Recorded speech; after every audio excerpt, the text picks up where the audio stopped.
बात करेंगे NCERT economy की सीरीज है चैप्टर 10 और ये क्या होगा, ये पार्ट 3 होगा। ठीक है, इस टॉपिक में हम लोग क्या क्या बात करेंगे, इस टॉपिक में बात करेंगे हम लोग इन्फ्लेशन के बारे में, डिफ्लेशन के बारे में और डिसइन्फ्लेशन के बारे में। उसके बाद क्या बात करेंगे, CRR cash reserve ratio, statutory liquidity ratio SLR। उसके बाद क्या बात करेंगे, गवर्नमेंट सिक्योरिटी के बारे में बात करेंगे। ठीक है, उसके बाद बात करेंगे repo rate and reverse repo rate. फिर बात करेंगे स्टैंडिंग डिपॉजिट फैसिलिटी। ये लगभग ऑलमोस्ट हम लोग 4-5 टॉपिक के बारे में आज के लेक्चर में बात करेंगे। ठीक है, सबसे पहले हम लोग देखते हैं इन्फ्लेशन क्या है। एग्जाम्पल के तौर पे अगर हम लोग देख लिए, मान लिया जाए हम लोग मार्केट गए और वहाँ से क्या करा, 1 kg टमाटर खरीदा। 1 kg टमाटर का इसका दाम कितना आया, इसका दाम 50 रुपये आया। लेकिन 1 महीने बाद अभी दाम कितना है, 50 रुपये का दाम है। 1 मंथ के बाद इसी टमाटर का दाम कितना हो जाएगा, 70 रुपये हो जाएगा। और फिर 1 मंथ के बाद इसी टमाटर का दाम कितना हो जाएगा, 80 रुपये हो जाएगा। This increases in the prices of tomato refers to inflation. Means यही जो टमाटर का दाम इंक्रीज हो रहा है या फिर किसी भी चीज़ों का दाम अगर इंक्रीज हो रहा है तो उसको क्या बोलते हैं, इन्फ्लेशन। इन्फ्लेशन में सीधा सीधा मतलब है कि महंगाई, कितनी महंगाई हो रही है। This the sustained rise in prices of goods and services is called inflation. Inflation किसको बोलते हैं, रेगुलर राइज हो रहा है, मीन्स रेगुलरिटी में राइज हो रहा है। क्या, किसी भी गुड्स एंड सर्विसेज का प्राइस रेगुलर में राइज हो रहा है, उसको क्या बोलते हैं हम लोग, इन्फ्लेशन बोलते हैं। The inflation occurs when there is less supply compare to demand for goods and services in the market. अब हम लोग पढ़ते हैं क्या, सप्लाई और डिमांड के बारे में। क्या पढ़ेंगे, सप्लाई और डिमांड के बारे में। अब महंगाई कहाँ बढ़ेगा, महंगाई वहाँ बढ़ेगा जहाँ पर कि क्या है, सप्लाई कम है और डिमांड ज़्यादा है। मान लिया जाए टमाटर क्या है, टमाटर हमारे पास जो आया है वो 100 kg ही है और डिमांड कितना है, 120 kg का।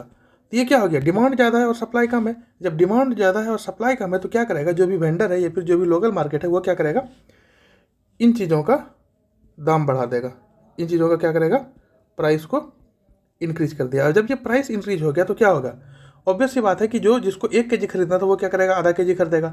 जिसको 250 ग्राम खरीदना वो क्या करेगा, 1-2 टमाटर ही लेगा। जिसको 4 kg खरीदना, जिसको 10 kg खरीदना वो 5 kg ही खरीदेगा, उसी में काम चलेगा। ठीक है, तो सप्लाई क्या होगा, सप्लाई जैसे कम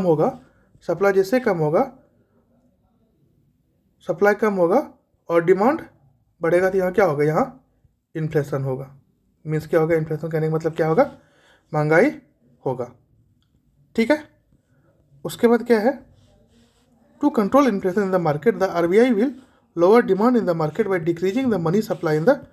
अब देखते हैं ये क्या, इसमें RBI क्या करता है, RBI का क्या काम है, इसमें RBI का क्या काम है, ये क्या करेगा, आदमी के पास डिमांड बढ़ने का क्या मतलब है, आदमी के पास ज़्यादा पैसा हो गया। आदमी के पास ज़्यादा पैसा होने, किसी भी इंडिविजुअल के पास ज़्यादा पैसा है तभी तो वो ज़्यादा चीज़ें खरीद रहा है। अगर किसी के पास ज़्यादा पैसा है तभी तो क्या कर रहा है, अगर किसी के पास मनी ज़्यादा है तो वो क्या करेगा, मनी को पैसे को क्या करेगा, वो कहीं ना कहीं खर्च करेगा। तो कहीं ना कहीं मान लिया जाए टमाटो हमें चाहिए 1 kg। लेकिन अगर किसी के पास पैसे ज़्यादा हैं तो वो क्या होगा, वो क्या करेगा, 1 kg के बदले क्या करेगा, 2 kg टमाटर खरीद लेगा।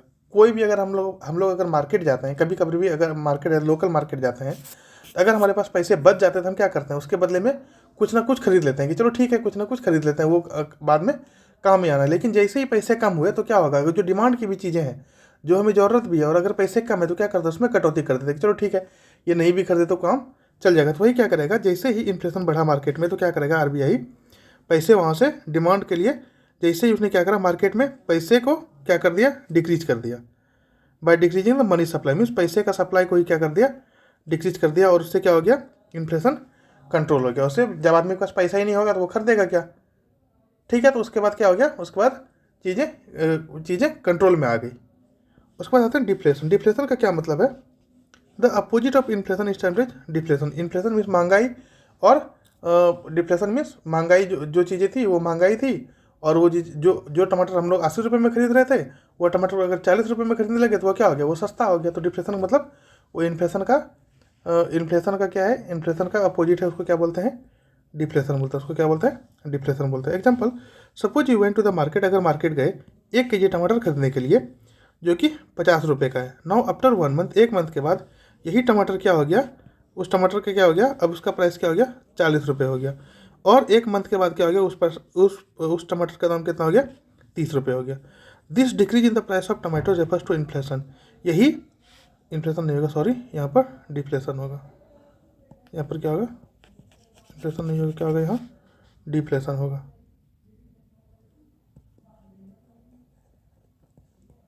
कहने का मतलब है कि यही क्या हो गया, धीरे धीरे सस्ता होने लगा चीज़ें।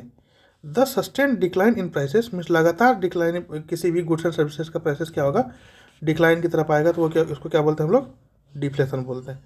The deflation occurs when there is more supply as compare to demand. अब डिफ्लेशन का क्या मतलब है, डिफ्लेशन का मतलब है कि सप्लाई और डिमांड वाली चेन में क्या होगा, सप्लाई और डिमांड वाली चेन में क्या होगा, सप्लाई ज़्यादा हो गया, किसान के पास क्या हो गया, खेती ज़्यादा हो गया, टमाटर का खेती ज़्यादा हो गया, और डिमांड मीन्स सप्लाई अगर ज़्यादा है मार्केट में तो डिमांड क्या होगा, डिमांड कम हो जाएगा। अब जैसे ही डिमांड कम होगा तो क्या करता है, कभी कभी हम लोग न्यूज़ में भी देखते हैं कि क्या करा किसान ने, खेतों में ट्रैक्टर चलवा दिया, जो भी फसल लगा था वो सारा बर्बाद हो गया। क्यों, क्योंकि उनके अनुसार उनको क्या मिलता है, पैसे नहीं मिलता जितना खर्च हुआ। तो इसके कारण क्या होता है, जैसे ही सप्लाई बढ़ा मार्केट में तो क्या हो गया, डिमांड कम हो गया। सप्लाई बढ़ा तो जो टमाटर 100 रुपये बेचने थे, जो टमाटर 100 रुपये बेचने थे, उसको क्यों क्यों क्यों बेचने 100 रुपये बेचने थे, उसका क्या हो जाएगा, उसका दाम घट करके 80 रुपये हो जाएगा, ताकि क्या हो, जिसको 1 kg खरीदना हो 100 रुपये में, वो क्या कर सके, 1 kg के बदले 1.5 kg खरीद के घर जा सके। ठीक है, यही है सप्लाई।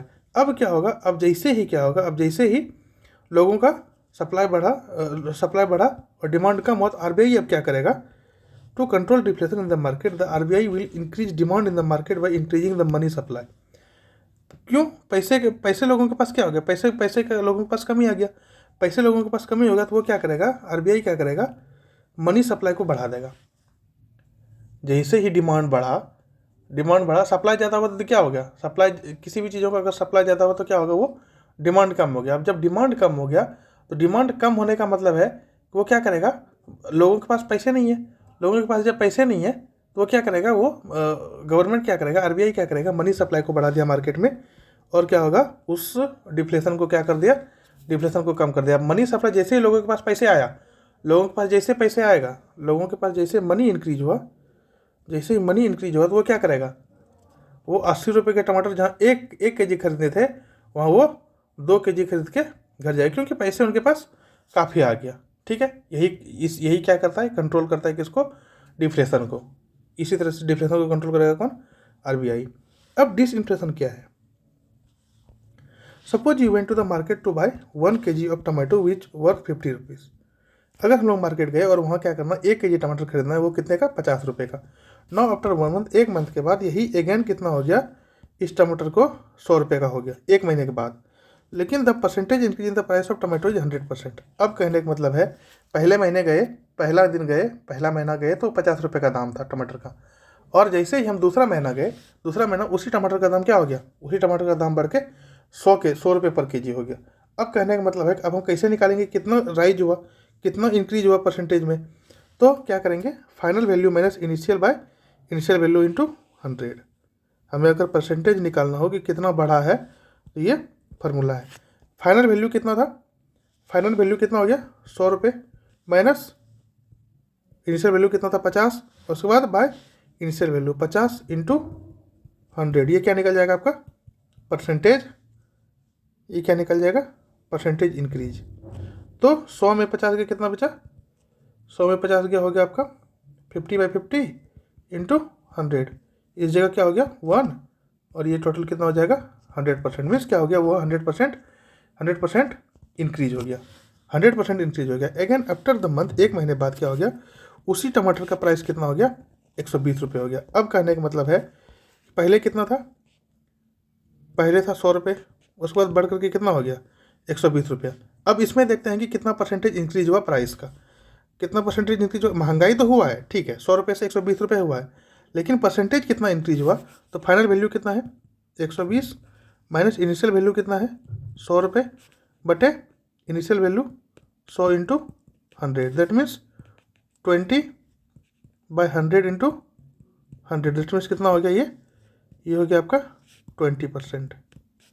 ये कितना हो गया 20% ही इंक्रीज हुआ है। इसी को क्या बोलते हैं हम लोग डिसइन्फ्लेशन। इसी को क्या बोलते हैं डिसइन्फ्लेशन।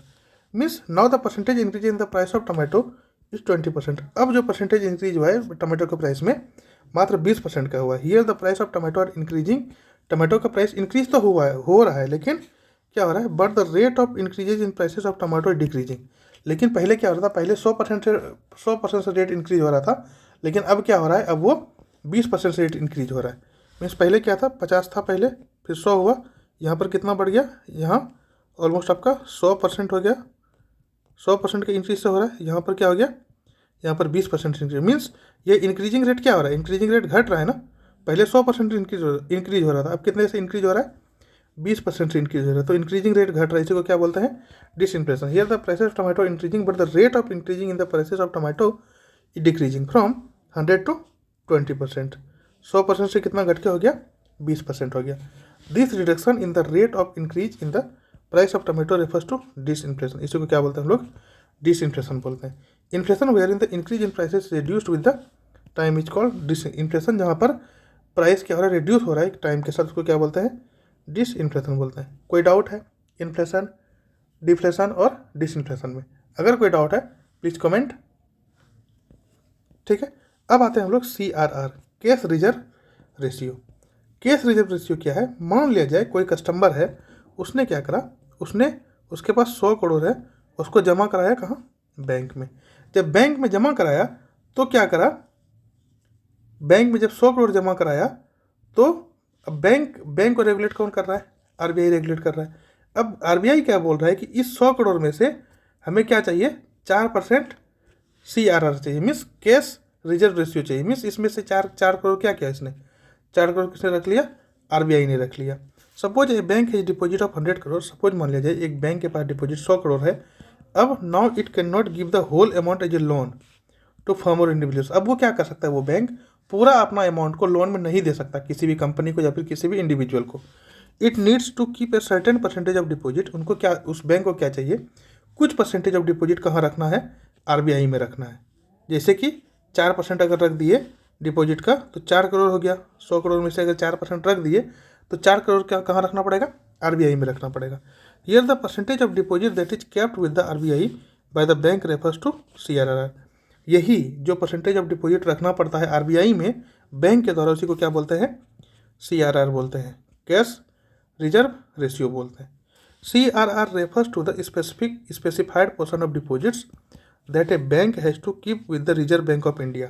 CRR क्या रेफर करता है, कुछ स्पेसिफाइड पोर्शन क्या करना है, डिपॉजिट करना है कहाँ, रिजर्व बैंक ऑफ इंडिया में।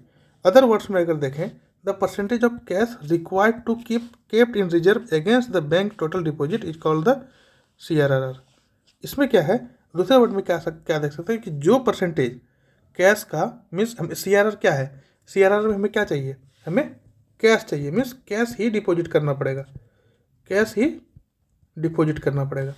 ठीक है, तो CRR में क्या है कि जो जितना परसेंटेज हम क्या करते हैं कैश को रिजर्व रखते हैं बैंक्स के टोटल डिपॉजिट के अगेंस्ट, उसी को क्या बोलते हैं CRR बोलते हैं।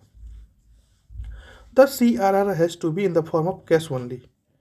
CRR को क्या चाहिए, सिर्फ कैश के फॉर्म में ही जमा करना है। The reserve bank of India pay no interest rate on CRR। जबकि क्या होना चाहिए, कि RBI को पे करना चाहिए क्या, इंटरेस्ट। लेकिन क्या है, इसमें कोई इंटरेस्ट रेट पे नहीं होता है। RBI क्या करता है, कोई इंटरेस्ट पे नहीं करता है। If the RBI increases CRR, अगर RBI CRR को इंक्रीज करता है, then the bank will have to keep more portion of deposits with the RBI। अगर मान लिया जाए बैंक, जैसे हम इस वाले एग्जांपल में क्या हो रहा था, इस वाले एग्जांपल में 4% का क्या कर रहा था, 4% था मान लिया जाए। अब बैंक ने, RBI ने क्या करा, इसको बढ़ा करके 10% कर दिया।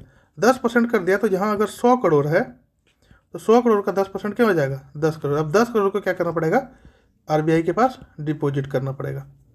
अब जब 10 करोड़ डिपॉजिट हो गया तो बैंक के पास क्या बचा, बैंक के पास 90 करोड़ ही बचा।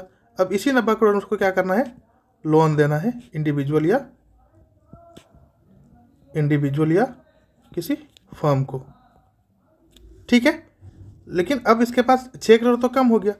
अगर मान लिया जाए क्या कर रहा है, अगर deposit with the RBI meaning less portion of deposit will be left with the bank to give loan. अब क्या है, जैसे ही CRR बढ़ाया आरबीआई ने अगर CRR बढ़ा दिया बैंक के अगेंस्ट, तो क्या होगा, बैंक को ज़्यादा पैसा डिपॉजिट करना पड़ेगा आरबीआई के पास, जिसके कारण क्या होगा, बैंक के पास डिपॉजिट बहुत कम बचा, ठीक है। Thus the capacity of bank to give loans will decrease. इसके कारण क्या होगा कि बैंक का जो कैपेसिटी है लोन देने का वो क्या हो जाएगा, डिक्रीज हो जाएगा, leading to reduced money supply in the market. और क्या हो जाएगा, मनी सप्लाई का क्या हो जाएगा, डिक्रीज हो जाएगा, रिडक्शन हो जाएगा मार्केट में। Similarly if the RBI decreases CRR, अगर आरबीआई CRR को डिक्रीज कर दिया, आरबीआई जहाँ 4% ले रही थी वहाँ 2% लेनी है, तो क्या करेगा, 100 करोड़ में से 2 करोड़ ही देनी है। अगर CRR यहाँ बढ़ गया, यहाँ पर CRR क्या हो गया, इंक्रीज हो गया। और दूसरा केस देखते हैं जहाँ पर CRR डिक्रीज हो गया। CRR डिक्रीज होगा तो यहाँ 4% था तो 4 करोड़ देना था। अब यहाँ अगर 2% हुआ तो 2 करोड़ ही देने हैं आरबीआई को। आरबीआई को जब 2 करोड़ देगा तो उसके पास कितना बच गया, उसके पास 98 करोड़ शेष बच गया। अब जब 98 करोड़ शेष बच गया तो बैंक के पास अब ज़्यादा पैसा बच गया लोन देने के लिए। अब जब वो ज़्यादा पैसा लोन देने के लिए बच जाएगा तो लोन ज़्यादा पैसा अगर देगा किसी भी ग्राहक को या फिर इंडिविजुअल को, तो वहाँ पर क्या होगा, मनी सप्लाई ज़्यादा हो गया, मनी सप्लाई ज़्यादा होगा ना जी। Then the bank will have to keep the less portion of deposits with the RBI meaning more portion of deposits will be left in the to give loan. ज़्यादा पोर्शन बच गया बैंक के पास ताकि वो लोन दे सके। Thus the capacity of bank to give loans will increase leading to increase money supply in the market. और क्या हो जाएगा, मनी सप्लाई क्या हो जाएगा, ज़्यादा हो जाएगा मार्केट में। जैसे ही CRR बढ़ा, मनी सप्लाई क्या हो जाएगा, अभी हम लोग एग्जांपल देखे थे, मनी सप्लाई कम हो जाएगा मार्केट में। कैसे मनी सप्लाई कम हो जाएगा मार्केट में, क्या किया, CRR जैसे बढ़ा तो बैंक ने क्या करा, बैंक ने ज़्यादा पोर्शन डिपॉजिट करा कहाँ, आरबीआई के पास। जब ज़्यादा पोर्शन आरबीआई के पास डिपॉजिट करा तो क्या हो गया, बैंक के पास पैसे लोन में देने के लिए कम हो गया। जब लोन में कम देने के लिए होगा तो लोगों के पास खर्च करने के लिए पैसे होंगे नहीं। जब खर्च करने के लिए पैसे नहीं होंगे तो वहाँ पर क्या होगा, महंगाई कंट्रोल में रहेगा, ठीक है। अब CRR जैसे ही बैंक ने क्या करा, कम कर दिया।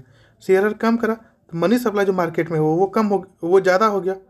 क्यों, CRR कम करा। CRR कम करने का मतलब है कि उसने जहाँ 4 करोड़ ले रहा था वहाँ 2 करोड़ ले रहा है आरबीआई। अब जब 2 करोड़ ले रहा है तो 98 करोड़ जो बचा शेष, वो क्या बच गया, वो बैंक के पास बच गया। अब वो 98 करोड़ का 98 करोड़ क्या करेगा, वो लोन में दे देगा। अब जैसे ही उसको लोन में दिया तो क्या हो जाएगा, लोन में दिया तो अब लोगों के पास पैसा ज़्यादा आ गया। लोगों के पास पैसा आ गया तो वो क्या करेगा, वो जो भी सस्ती चीज़ें चल रही थी वो धीरे धीरे क्या हो जाएगा, कंट्रोल, डिफ्लेशन क्या हो जाएगा, कंट्रोल हो जाएगा, डिफ्लेशन में कंट्रोल हो जाएगा।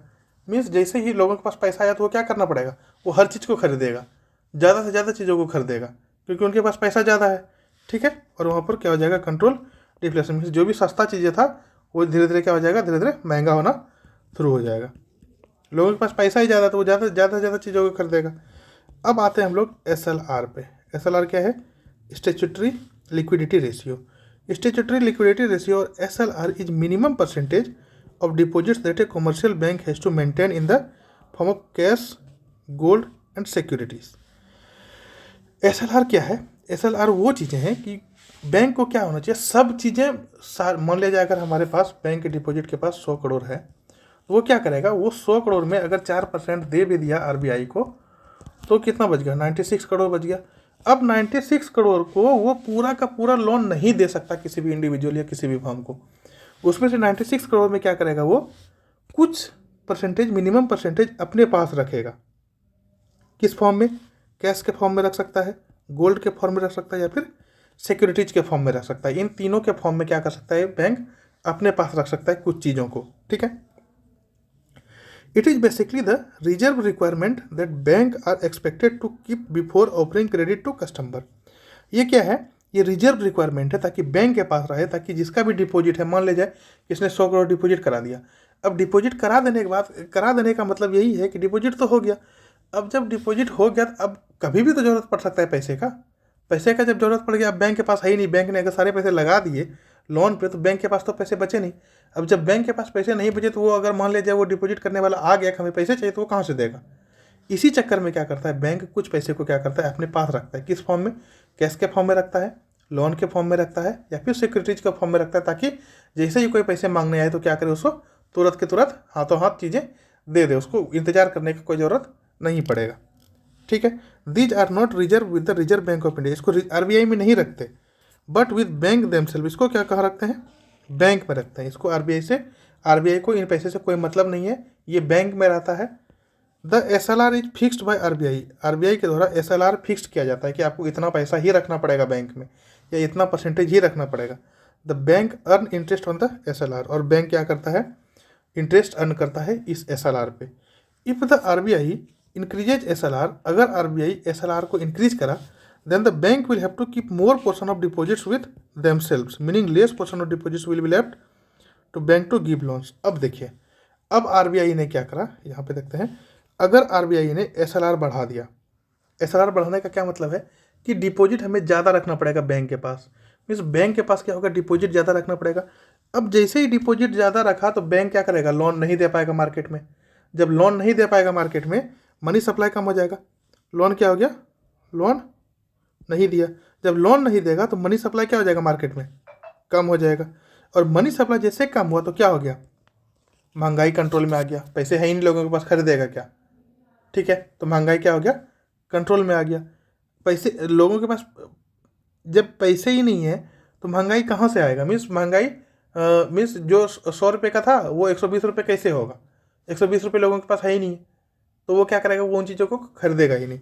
अब ठीक है, अब SLR कम हो गया, SLR कम हो गया मीन्स कहने का मतलब है कि आरबीआई ने क्या करा, आरबीआई ने बोल दिया कि चलो ठीक है, आप क्या करो, पैसे अपने पास कैश अमाउंट कम रखो या फिर गोल्ड कम रखो, सिक्योरिटीज कम रखो अपने पास। जब ये कम रखेगा तो क्या होगा, बैंक के पास ज़्यादा पैसा बच गया लोन देने के लिए। अब जब बैंक के पास ज़्यादा पैसा बच गया लोन देने के लिए, तो वहाँ पर क्या होगा, मनी सप्लाई मार्केट में क्या हो गया, इंक्रीज हो गया। और मनी सप्लाई जैसे इंक्रीज हुआ तो लोगों के पास जैसे पैसा आया उसको क्या करना है, उसको तो खर्च करना है, पैसे जैसे आया वो खर्च करेगा। और जैसे ही खर्च करेगा तो जो सस्ता ही चल रहा था, फिर जो चीज़ें सस्ते में बिक रही थी वो अब महंगे में बिकना शुरू हो जाएगा। ठीक है, अब टमाटर का ही एग्जांपल लें, अगर हम 80 रुपये की चीज़ें ले रहे थे तो क्या होगा, अगर उस टाइम पे जिसके पास पैसे हैं, अगर उस टाइम पे वो टमाटर 100 रुपये के जी भी बेचना है तो वो क्या करेगा, 100 रुपये के जी भी ले लेगा, क्योंकि उनके पास पैसे हैं। और जहाँ इन्फ्लेशन है, जहाँ पर महंगाई है, जहाँ पर महंगाई कंट्रोल हो रहा है, मीन्स लोगों के पास पैसे है ही नहीं, जो भी 100 रुपये का बेचना था वो क्या करेगा, उसको कम में ही काम करेगा, क्योंकि लोगों के पास पैसे नहीं है। ठीक है, आया समझ ये SLR। अब देख लेते हैं, thus the capacity of bank to give loans will decrease, अगर SLR बढ़ेगा तो क्या हो जाएगा, मार्केट में पैसे सप्लाई, मतलब अभी जो हमने समझाया यही है। Similarly if the reserve bank of India decreases SLR, अगर रिजर्व बैंक ऑफ इंडिया ने क्या करा, SLR को डिक्रीज कर दिया, then the bank will have to keep less portion of deposit, bank को क्या करना पड़ेगा, कम पोर्शन ऑफ डिपॉजिट रखना पड़ेगा विद देमसेल्व्स, अपने साथ, meaning more portion of deposits will be left with the bank to give loans, और bank के पास ज़्यादा पैसा होगा लोन देने के लिए लोगों के पास। और जैसे ही ज़्यादा पैसा हुआ लोन देने के लिए तो बैंक ने क्या करा, ज़्यादा से ज़्यादा पैसे को लोन पे लगा दिया, और वो फिर धीरे धीरे क्या हो गया, thus the capacity of banks to give loans will increases, और बैंक का जो कैपेसिटी है लोन देने का वो इंक्रीज हो जाएगा, जिसके कारण leading to increase money supply in the market, और इसके कारण क्या हो गया, मनी सप्लाई मार्केट में इंक्रीज हो गया। उसके बाद the CRR, cash reserve ratio, and SLR have been the traditional tools of the central bank monetary policy to control credit growth. Credit growth को कंट्रोल करने के लिए ये क्या है, ये एक ट्रेडिशनल टूल्स है। Flow of liquidity, liquidity means cash, cash का लिक्विडिटी को कंट्रोल करने के लिए, इन्फ्लेशन को कंट्रोल करने के लिए इकोनॉमी में, या क्रेडिट ग्रोथ को कंट्रोल करने के लिए इकोनॉमी में, क्या है, ये एक आपका ट्रेडिशनल टूल्स है।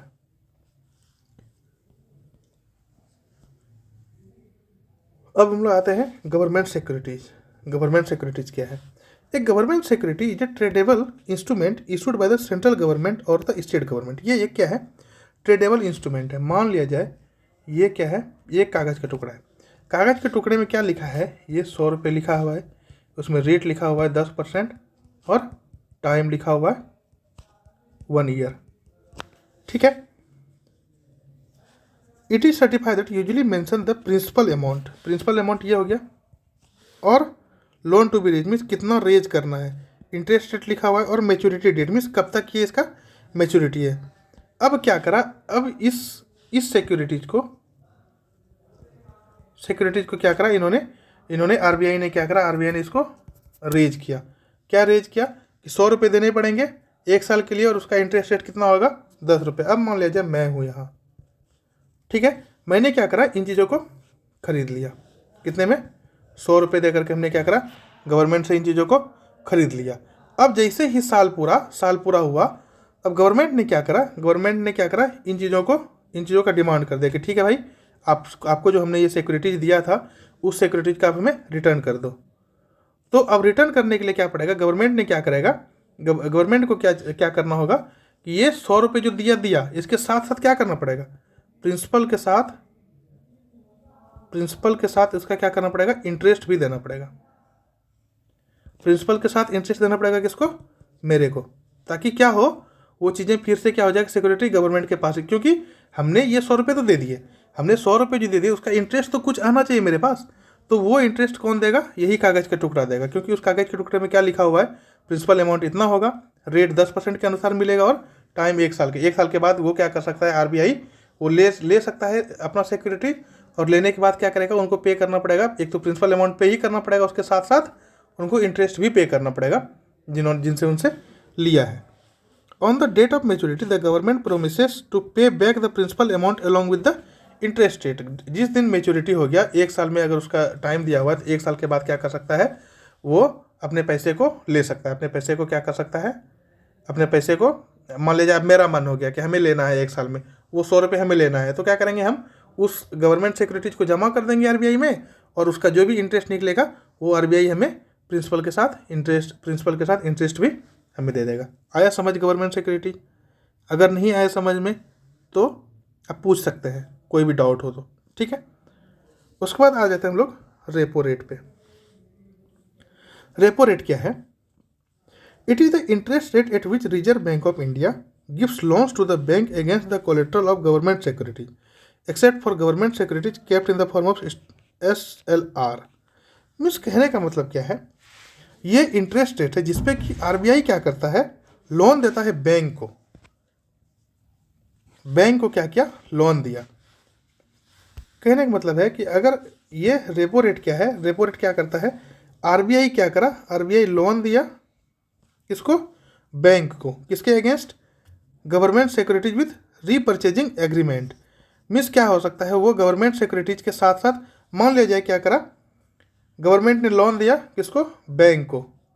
अब बैंक क्या करेगा, बैंक के पास एक गवर्नमेंट सिक्योरिटीज है, कितने का, 1,000 रुपये का। 1,000 रुपये का गवर्नमेंट सिक्योरिटीज है, इसमें रेट कितना लिखा हुआ है, रेट लिखा हुआ है 10% और ईयर लिखा हुआ है, टाइम लिखा हुआ है। इस बैंक के पास क्या है, इस बैंक के पास 1,000 की क्या है, गवर्नमेंट सिक्योरिटीज है। उस पर कितना टाइम लिखा हुआ है, उस पर रेट लिखा हुआ है आपका 4% और टाइम लिखा हुआ है 1 ईयर का, ठीक है। अब गवर्नमेंट ने क्या करा, अब बैंक को क्या चाहिए, बैंक को चाहिए लोन। अब बैंक को लोन चाहिए तो क्या करेगा, वो आरबीआई से लोन लेगा। आरबीआई से लोन लिया, कितने का, 1,000 का लोन लिया, और क्या करा, इस गवर्नमेंट सिक्योरिटीज को आरबीआई के पास जमा कर दिया, ठीक है, इन the form of accept for government securities kept in the form of security liquidity. SLR के अलावा, SLR क्या है, अभी हमने पढ़ा था SLR क्या है। SLR क्या है कि जो भी पैसे क्या करने पड़ते हैं, बैंक को अपने पास रखने पड़ते हैं कुछ पैसे, ताकि क्या हो सके, वो तुरंत किसी भी ग्राहक को पे कर सके। इसके अलावा क्या करता है गवर्नमेंट, इसके अलावा बैंक क्या कर सकता है, उन सारे को गवर्नमेंट सिक्योरिटी में कन्वर्ट करके क्या कर सकता है, उससे लोन ले सकता है। The bank makes an agreement, bank क्या करेगा, एग्रीमेंट बनाएगा आरबीआई के साथ, that it will take back और repurchase its securities in the future. अब क्या है, अब इसने क्या करा, इसने ये पैसे तो दे दिए, इसने ये सिक्योरिटी दे दिए, बैंक ने ये G-SEC दे दिए, G-SEC मीन्स गवर्नमेंट सिक्योरिटी दे दिए किसको, आरबीआई को। अब ये एक बैंक क्या करेगा, एक एग्रीमेंट बनाएगा आरबीआई के साथ कि क्या करना है, कुछ दिन के बाद जितना भी हमने टाइम दिया 1 साल में क्या करना है, आप हमें क्या करो, ये जो सिक्योरिटी दिया है आपको, आप हमें क्या करो, वो रिटर्न कर दो, return securities which are given by bank, जो कि बैंक ने दिया था किसको, आरबीआई को। ठीक है। If RBI increases the repo rate repaying the loan called repurchasing rate after repaying the loan, means loan को रीपेमेंट करने के बाद क्या करना है। अब देखिए, अब मान लिया जाए बैंक ने लोन लिया है, तो बैंक को तो लोन पे करना पड़ेगा ना आरबीआई को। ये तो एक क्या है, ये तो एक तरह का, एक तरीके से क्या है, एक तरीके से एक सिक्योरिटीज़ है कि हाँ चलो आप कहीं भी चीज़ों को भाग नहीं रहे। अब अगर आप भाग भी गए तो इस सिक्योरिटीज को हम बेच करके जो भी हमने लोन दिया उस लोन को चुका लेंगे। ठीक है। तो कहने का मतलब है कि क्या है, लोन चुकाने के बाद क्या करता है, इसको हम लोग क्या बोलते हैं, रीपरचेजिंग एग्रीमेंट। रेपो का क्या मतलब है, एग्रीमेंट को हम लोग ये भी बोलते हैं, एग्रीमेंट को बोल दिए या ऑपरेशन बोल दिया, फिर ऑप्शन बोल दिए या ऑब्लिगेशन बोल दिए। रिपो, रिपो मीन्स क्या है, रिपो, रिपो का क्या मतलब है, रीपरचेजिंग, रीपरचेज ऑपरेशन। इसमें क्या हो गया, इसमें आपका रीपरचेज का आर ई आ गया और ऑपरेशन का पी ओ आ गया। आर इसका नहीं, सॉरी, इसका आर ई पी आ गया और इसका ओ आ गया, तो ये क्या बन गया, रिपो। ठीक है, रिपो यहीं से आया, रिपो यहीं से आया। If RBI increases the repo rate, अगर आरबीआई ने रेपो रेट को इंक्रीज कर दिया, the bank will borrow less from the RBI. अगर आरबीआई ने क्या करा, रेपो रेट को इंक्रीज कर दिया, रेपो रेट को क्या करा, इंक्रीज कर दिया, मीन्स आरबीआई ने क्या करा, आरबीआई ने जो भी लोन दे रहा है उसके ऊपर जो भी इंटरेस्ट है वो इंक्रीज कर दिया। अब जैसे ही रेपो रेट इंक्रीज हुआ तो क्या करेगा, बैंक पैसे कम लेगा। क्या करेगा, बैंक पैसे कम लेगा आरबीआई से, क्योंकि उस लोन पे जो इंटरेस्ट है, आरबीआई मेन काम क्या कर रहा है, आरबीआई क्या कर रहा है, लोन दे रहा है किसको, बैंक को। आरबीआई जब लोन दे रहा है बैंक को, तो बैंक क्या दे रहा है, बैंक एक सिक्योरिटी दे रहा है, सिक्योरिटी दे रहा है किसको, आरबीआई को, कि हाँ चलो हम कहीं नहीं जाएंगे। अब अगर बैंक क्या कर रहा है, बैंक ने इंटरेस्ट रेट को बढ़ा दिया कि हाँ चलो हम जो आपको लोन दे रहे हैं, आरबीआई ने बोला कि हम जो आपको लोन दे रहे हैं, जहाँ 5% था वहाँ 8% देंगे। अब 8% में बैंक क्यों लेगा लोन, 8% में बैंक अगर लेगा भी तो उसको जितना ज़रूरत है उतना ही लेगा, ज़्यादा लोन लेगा नहीं। तो क्या हुआ, वहाँ पर क्या होगा, वहाँ पर बैंक क्या करेगा, पैसा कम लेगा। Thus the bank will have less fund to give loans in the market, और उसके पास फिर क्या बचेगा, बैंक के पास कम पैसा होगा मार्केट में देने के लिए, और इसलिए क्या होगा, वहाँ पर मनी सप्लाई क्या हो जाएगा, इकोनॉमी में कम हो जाएगा, क्योंकि बैंक के पास खुद पैसा नहीं है देने के लिए। और बैंक क्यों नहीं लिया पैसा आरबीआई से, इसलिए नहीं लिया क्योंकि आरबीआई का रेपो रेट बहुत ज़्यादा था, इसलिए, या फिर लोन का इंटरेस्ट बहुत ज़्यादा था, जिसके कारण बैंक ने आरबीआई से पैसे नहीं लिया, और जिसके कारण क्या हुआ, मनी सप्लाई क्या हो गया, मार्केट में कम हो गया। If the RBI decreases the repo rate, अगर आरबीआई ने क्या करा, रेपो रेट को डिक्रीज कर दिया, तो क्या होगा, the bank will borrow more from the RBI. अब इंटरेस्ट मान लीजिए जहाँ 8% था वहाँ 4% कर दिया, 4% आरबीआई ने इंटरेस्ट कर दिया किसको, 4% आरबीआई ने इंटरेस्ट कर दिया आपका बैंक को, कि हाँ भाई चलो आप 4% में मेरे से लोन ले लो। अब जहाँ 8% था वहाँ 4% था, अब 4% में तो बैंक क्या करेगा, ठीक है आप मैक्सिमम जितना से ज़्यादा लोन दे सकते हो आप उतना ज़्यादा लोन दे दो। अब मैक्सिमम पैसा आ गया किसके पास, बैंक के पास। अब जब बैंक क्या करेगा, बैंक उसी पैसे को क्या करेगा, इंटरेस्ट पे लगा दिया, उसी पैसे को क्या कर दिया, लोन पे लगा दिया मार्केट में, और क्या हो गया, increase money supply in the economy, economy में क्या हो गया, मनी सप्लाई बढ़ गया। यही है, अगर रेपो रेट इंक्रीज होगा, मीन्स रेपो रेट अगर इंक्रीज होगा, इंटरेस्ट ज़्यादा होगा लोन पे आरबीआई द्वारा, तो मनी सप्लाई मार्केट में कम होगा और इन्फ्लेशन कंट्रोल होगा। रेपो रेट अगर कम होगा, रेपो रेट कम होने का मतलब इंटरेस्ट रेट अगर कम होगा, किसी को जो भी लोन दे रहा है, कौन, बैंक, किसको, जो भी लोन दे रहा है आरबीआई बैंक को, अगर वो कम होगा तो मनी सप्लाई मार्केट में ज़्यादा होगा। क्यों मनी सप्लाई ज़्यादा होगा, क्योंकि बैंक ज़्यादा लोन दे देगा इंडिविजुअल को या फिर फर्म को। जब ज़्यादा लोन दे दिया तो मनी सप्लाई क्या हो गया, बढ़ गया, और डिफ्लेशन कंट्रोल हो गया। ठीक है, हम लोग इसको नेक्स्ट लेक्चर में करें क्या, क्योंकि ये लेक्चर फिर ज़्यादा लंबा हो जाएगा, इसको नेक्स्ट लेक्चर में करते हैं। ठीक है, थैंक यू सो मच।